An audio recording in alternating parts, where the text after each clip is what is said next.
Hoje é a nossa primeira conversa com um convidado, que é o Vinícius Noronha. Ele veio falar para a gente, dar uma introdução à história das novas narrativas e conversar um pouco sobre o que são e como elas evoluíram. Então, bem-vindo, Vini. Valeu. Tá, eu sou o Vinícius Noronha, eu sou mestre em comunicação, na verdade, em dispositivos sociotécnicos de informação e comunicação, nome técnico da parada, pela Universidade de Nice, na França, onde eu estudei, fiz uma dissertação sobre web documentários, que é uma das formas de narrativa interativa, né? Também pesquisei isso na pós e tal, e posteriormente coloquei alguns desses aprendizados em prática em 2 projetos, que é o Expresso Pinheiros e o Resolve Urbano. E, enfim, sempre fui um entusiasta de estudar sobre novas maneiras de contar histórias, novas maneiras de usar tecnologia para poder desenvolver narrativas. Então, estou aqui para falar um pouco sobre isso, espero que vocês gostem. Muito legal.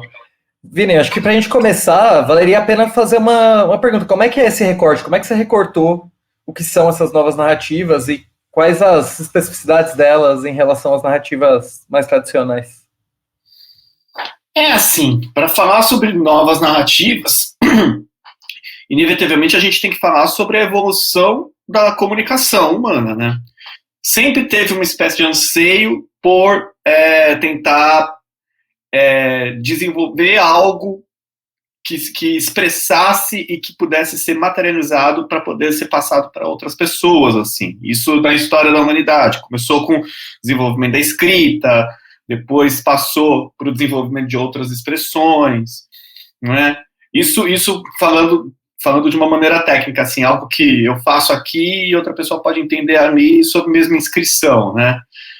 E isso foi se desenvolvendo, assim, começou com o desenvolvimento do texto, passou pelo desenvolvimento da imagem, passou pela fotografia, passou pelo cinema, passou por várias expressões assim, né?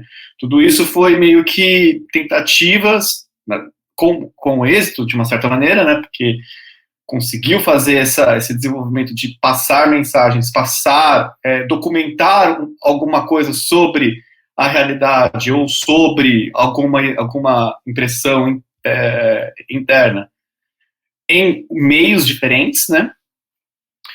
E paralelo a isso, e com o desenvolvimento disso, também foi desenvolvido maneiras de estruturar isso, né?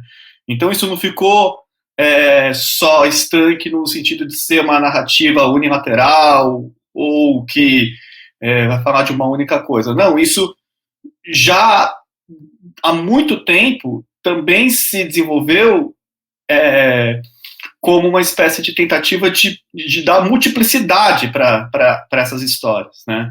Então, se você pegar desde, sei lá, toda a concepção narrativa da Bíblia, até, sei lá, até totens que foram feitos na antiguidade, até o tarô, até o I Ching, enfim, você já começa a perceber que com esse desenvolvimento de uma técnica para se passar informações ou para se expressar alguma coisa, também foi desenvolvido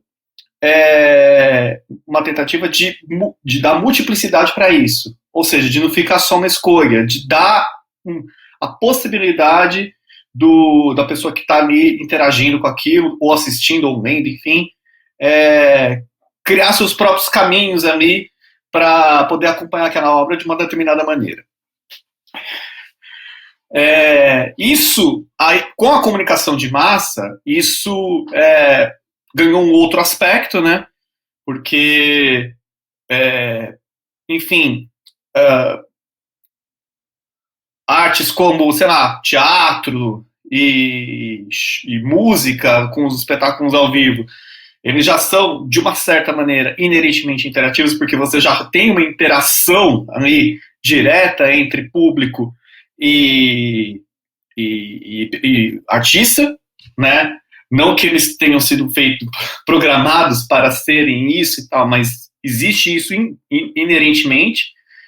E a comunicação de massa, ela rompe um pouco isso, né? Porque você separa, assim, você tem, por exemplo, a televisão separada de você, assim, você tem o rádio como uma coisa que é transmitida de maneira igual para um hub enorme de pessoas.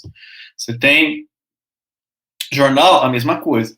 Então, a partir da comunicação de massa também foi começando aí alguns pesquisadores, artistas, enfim, foram começando a tentar encontrar maneiras de se apropriar dessas comunicações de massa de algum jeito para também criar narrativas que pudessem ser mais fragmentadas, né? Aí teve tentativas no cinema, teve tentativas, enfim, na videoarte, né? Só que, paralelo a isso, começou a ser desenvolvido todo o conceito de web, né? Com o surgimento dessa tecnologia informática, isso dá vazão a uma nova expressão total, porque você consegue transformar as linguagens em linguagens digitais. E a transmissão de informação através da linguagem digital, através da linguagem informática, é muito mais rápida e ela é muito mais flexível. Você transforma uma coisa que é numa linguagem em outra linguagem, sabe?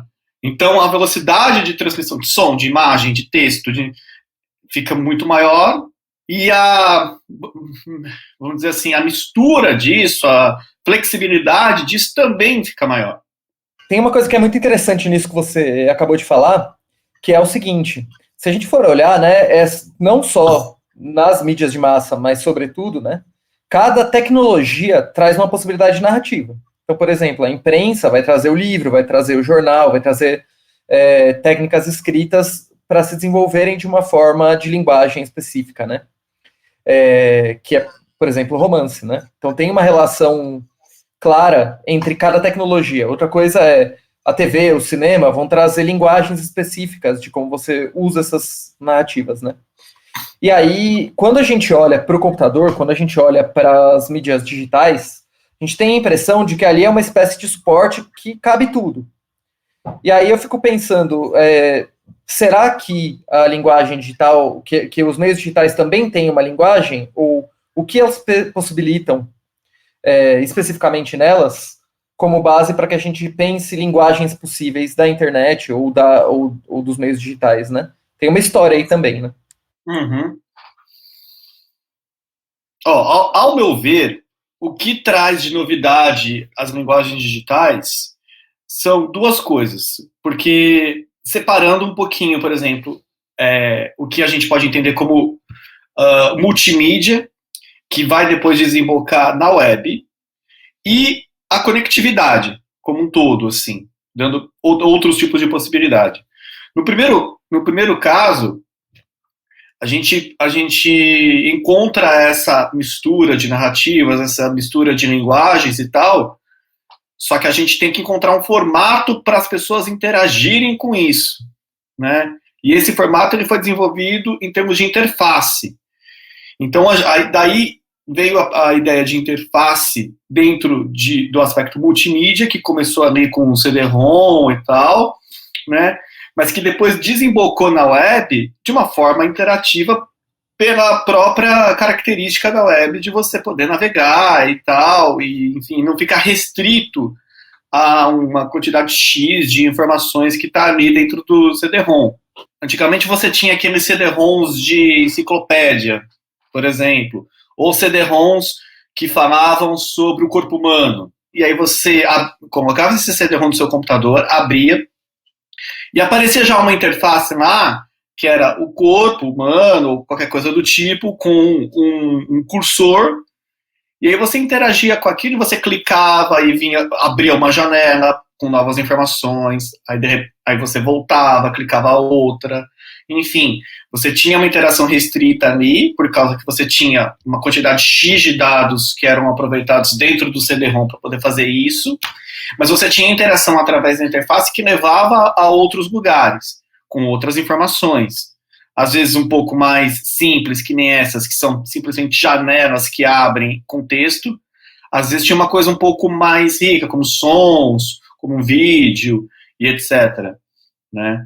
Só para dar um exemplo do que seria no CD-ROM. O que aconteceu com o advento da web? Esse mesmo princípio foi passado para a web, né, claro, com o desenvolvimento da web, né, porque a primeira web era mais rudimentar e tal, era mais uma troca de informações que tinha pouco peso, assim, enfim, textos, imagens pequenas, enfim. Com o desenvolvimento dessa tecnologia, a coisa começou a ficar mais enriquecida. E aí começaram esses experimentos dentro da web, trazendo esse mesmo princípio do CD-ROM, que é o princípio da interface, ou seja, da organização dentro de uma imagem das informações para você navegar, a interagir ali dentro, junto com um novo princípio, que é o princípio da navegação, né? Que é o princípio de você entrar e não saber onde vai, enfim, e seguindo aquilo conforme a conectividade, porque claro que isso já tinha no CD-ROM, mas era muito mais restrito do que quando você está num ambiente completamente aberto, né? Que é a web e a internet, né? Porque a web ela é ao mesmo tempo um meio e uma mídia, né? Ela é ao mesmo tempo o lugar onde, vamos dizer assim, o espaço onde ocorre a expressão ali das linguagens, e é ao mesmo tempo o difusor daquilo, né? Você está ao mesmo tempo vendo aquilo no bruto e entrando naquilo, né? De uma certa maneira. Então, com a web, você tem essa questão da navegação que foi muito mais desenvolvida, né? Se fizer uma comparação com linguagem cinematográfica, por exemplo, eu gosto de fazer um paralelo que é como se fosse o tempo e o espaço como fundamentos da linguagem narrativa cinematográfica, se transformando na web, na questão da web especificamente, em interface e navegação, como esses dois aspectos, essas duas maneiras, vamos dizer assim, de enxergar o espaço e o tempo dentro dessa linguagem, né? Quando a gente fala de narrativa, normalmente a gente está falando de um certo controle, né? Uma narrativa ela acontece quando eu te guio por um determinado caminho para que você tenha uma experiência. Como que é esse jogo, quando a gente pensa em interface e navegação, para que, ao mesmo tempo, a escolha possa gerar uma narrativa? Eu acho que depende muito do uso e do pensamento sobre que tipo de navegação você está propondo ali.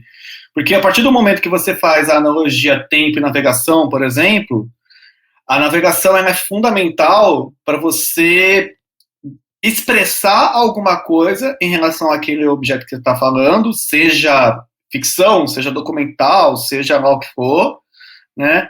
Mas ela se torna fundamental como linguagem expressiva mesmo. Então, se você faz uma navegação onde você vai só seguindo coisas, é uma coisa. Se você faz uma navegação aleatória, é outra.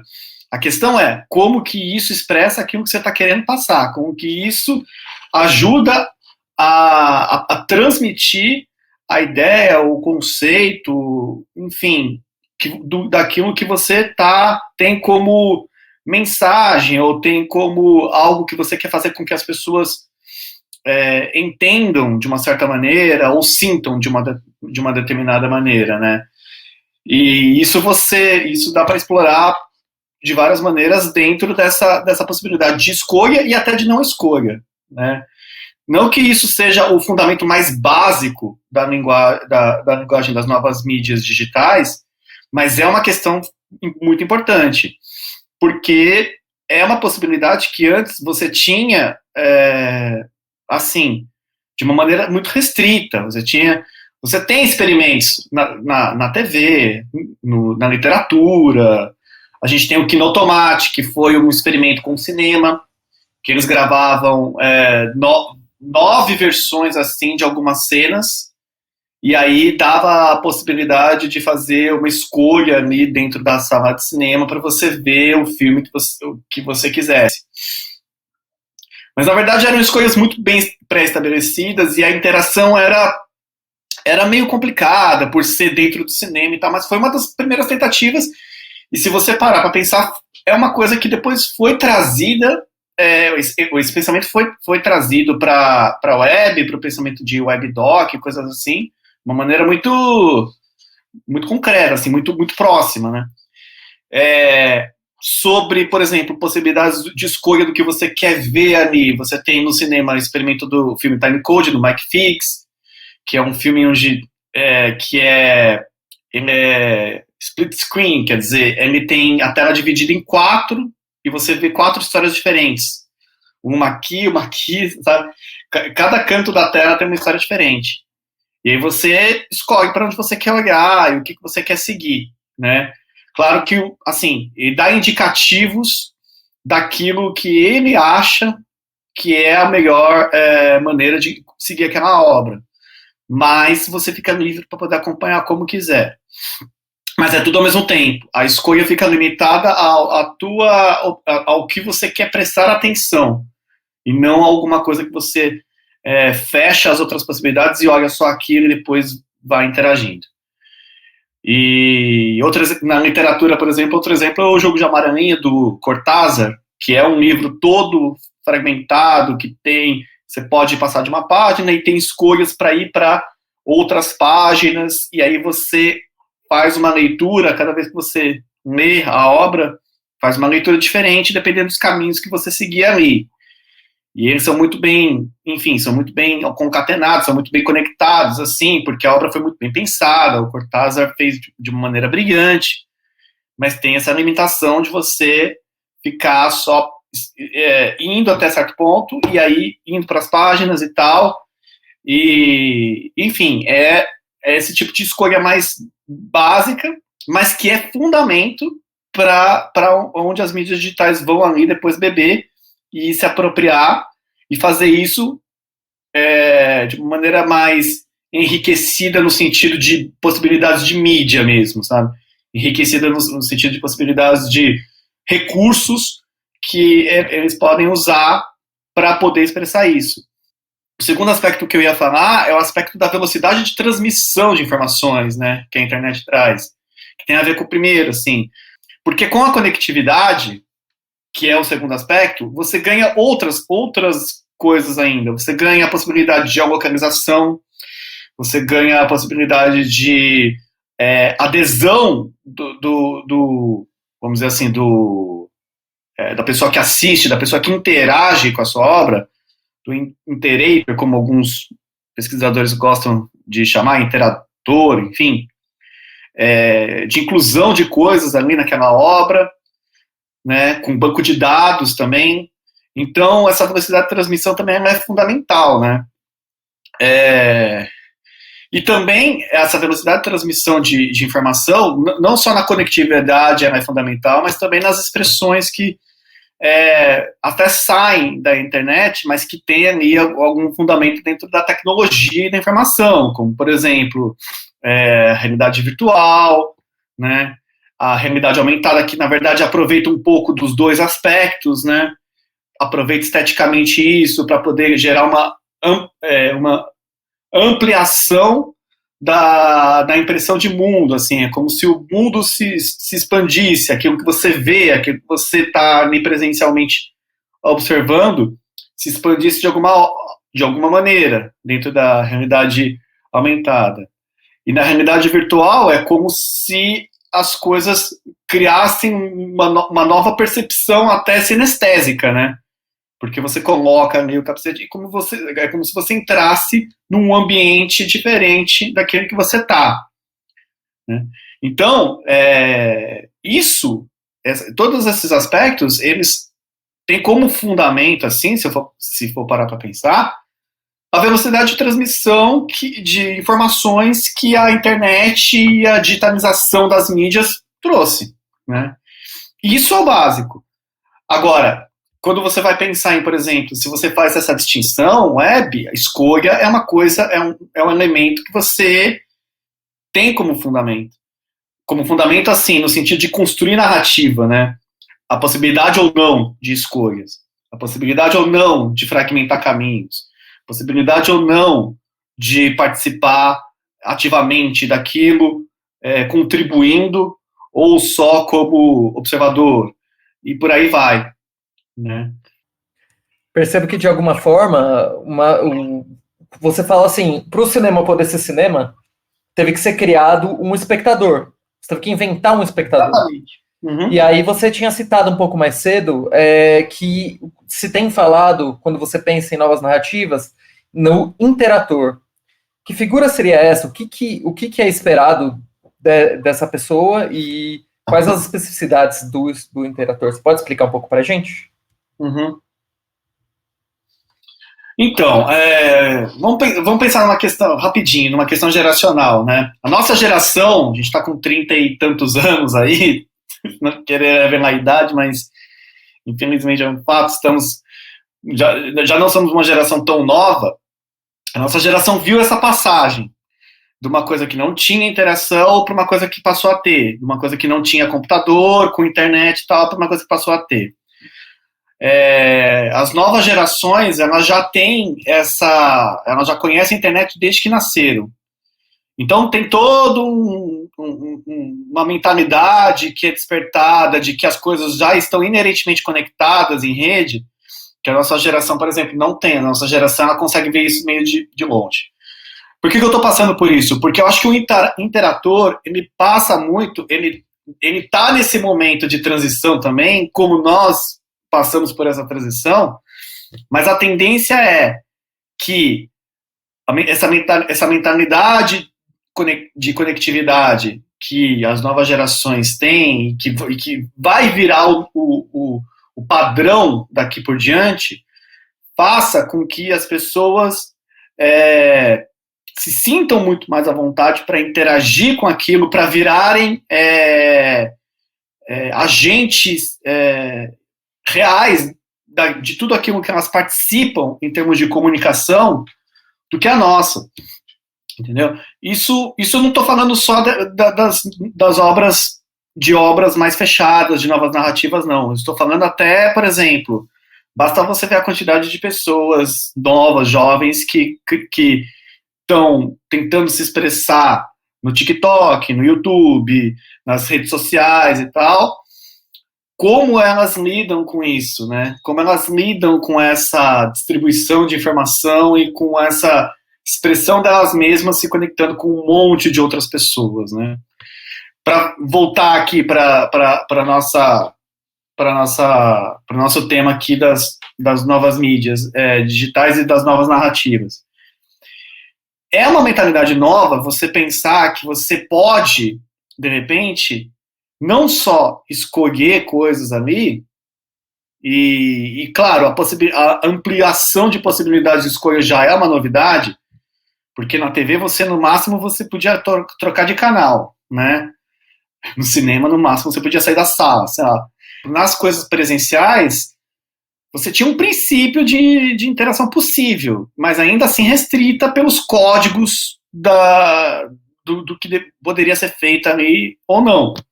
Teatro, show e tal, né?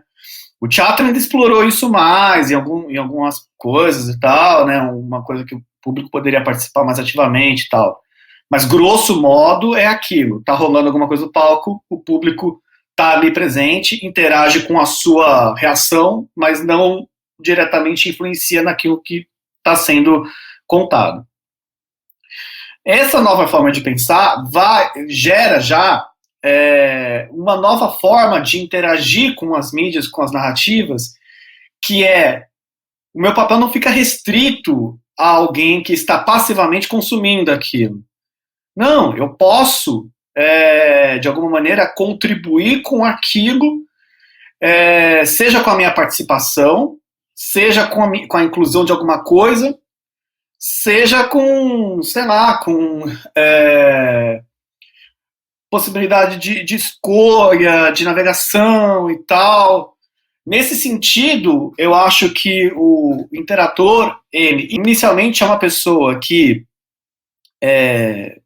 está assistindo aquela obra, não da mesma maneira passiva do cinema, mas ainda com uma certa passividade, com as escolhas e tal, que o dispositivo dá para ele, mas a tendência é que até essa mentalidade vá contribuindo para que esse interator, inclusive, e não só esse interator, mas os desenvolvedores dessas obras, criem intersecções muito mais interessantes.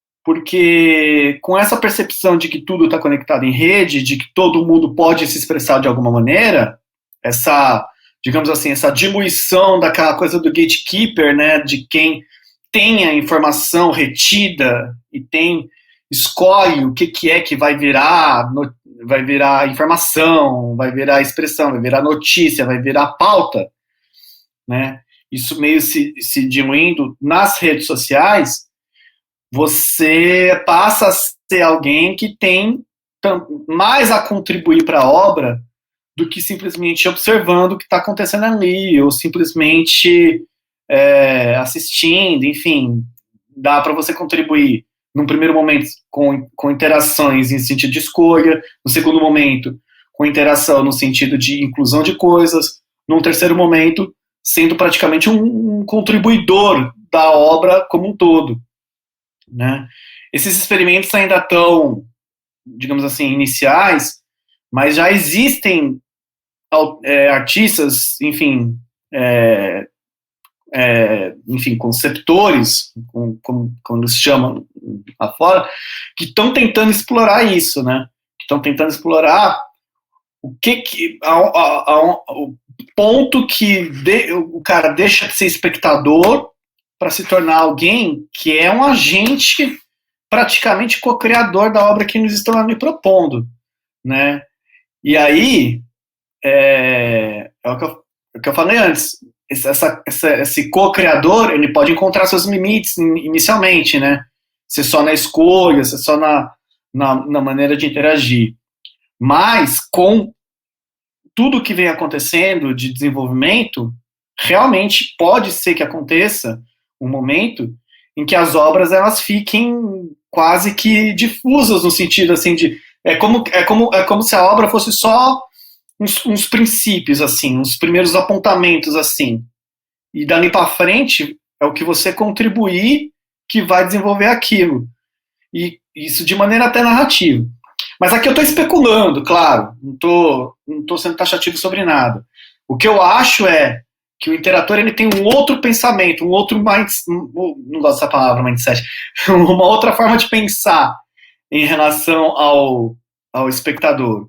O espectador ele consome de maneira passiva. O interator ele sente que a obra é uma janela da qual ele pode entrar e mexer ali dentro. Excelente. Queria agradecer que você tenha se disponibilizado para distribuir essa informação aí com a gente. Estou sempre aberto a entrar em contato com a galera aí que quiser desenvolver coisas, que quiser pensar junto, que quiser analisar, que quiser fazer acontecer, que quiser, enfim, ver possibilidades dentro disso. Estamos sempre presentes aí para quem tiver a fim de fazer isso. Tá legal? Muito obrigado pela possibilidade de falar aqui e um grande abraço a todos. Valeu.